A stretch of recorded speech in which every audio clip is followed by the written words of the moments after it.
Salut Johan, Salut Mathieu, tu vas bien?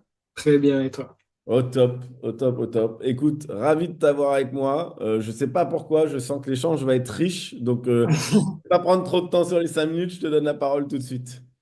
Super, je suis content aussi de ton invitation et ouais, il y a beaucoup de choses à dire, alors je vais partir un peu par ordre chronologique et vraiment les grandes étapes.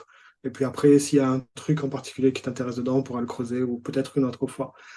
Par ordre chronologique, on va commencer par les études. J'ai arrêté d'aller à l'école en fait très rapidement parce que ça me saoulait. Plus d'autres problèmes perso à côté, mais par contre, j'ai passé mon bac en candidat libre. Il n'y avait que la philo qui m'intéressait en vrai. Ok. Donc, j'ai passé mon bac littéraire et donc je l'ai eu. Ensuite, je suis parti vivre à Nice avec ma copine. Ça faisait 3 ans que j'étais avec une fille et elle devait aller là-bas. Donc, je l'ai suivie. Je me suis inscrit sans trop de conviction à la fac de droit, mais en vrai, je passais mes temps à jouer au poker. C'était le Ok. moment où le poker commençait à émerger. Et donc, je suis passé pro, c'était vraiment mon D'accord. activité première. Et ça marchait bien, sauf que socialement, c'est dramatique. Tu joues 8 heures par jour, décalé et tout, donc c'est cata.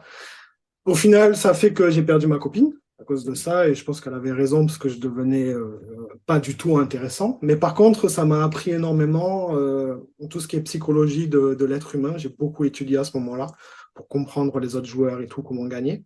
Ok. Du coup, à ce moment-là, j'avais un choix, soit m'enfermer dans le poker complètement, soit essayer de développer une vie normale. Donc, j'ai choisi la vie normale, mais la seule chose qui me passionnait à ce moment-là, c'était le poker. Donc, je pars à Paris faire une formation de croupier pour rentrer, espérer rentrer à l'Aviation Club de France sur les Champs-Élysées.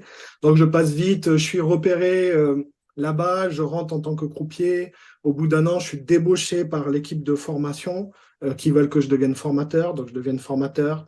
De formateur, on a un contrat en Afrique pour ouvrir le poker là-bas. À 22 ans, je pars en Afrique pour ouvrir les casinos là-bas. J'arrive sur place, je tombe coup de foudre sur une des croupières que je dois former, qui devient ma femme. Ça fait 16 ans qu'on est ensemble, on a 3 filles magnifiques, trop cool. Et pareil, là-bas, en fait, je suis débauché pour m'occuper de la salle de poker. Donc, je reste en Afrique. Ensuite, je rentre dans les jeux traditionnels. Je monte les échelons jusqu'à devenir directeur des jeux à 26 ans, ce qui est très rare.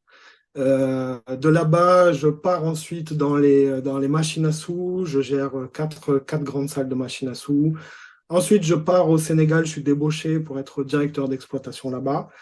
Et au Sénégal, si tu veux, en termes de réalisation personnelle, professionnelle et tout, j'avais atteint un petit peu mon sommet parce que je gagnais très bien ma vie, tout ce qu'on peut rêver, tu vois. Et à ce moment-là, j'ai une vraie crise de sens.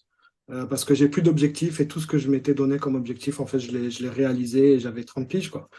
Et donc là, je me jette corps et âme dans le sport et dans la méditation. Et Ok. c'est un vrai cap pour moi parce que dans la méditation, j'ai des expériences profondes qui me font changer toute ma vision, toutes mes perspectives de la vie. Et du coup, là, pareil, en fait, je pars de là-bas, je reviens en Côte d'Ivoire parce qu'il y a le groupe Barrière qui s'installe et tout, et j'ai une possibilité de devenir directeur là-bas. Mais en fait, en parallèle, je commence à accompagner des gens.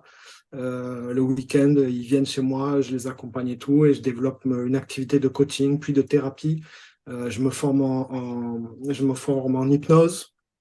Et de là, en fait, progressivement, je démissionne pour faire ça à temps plein.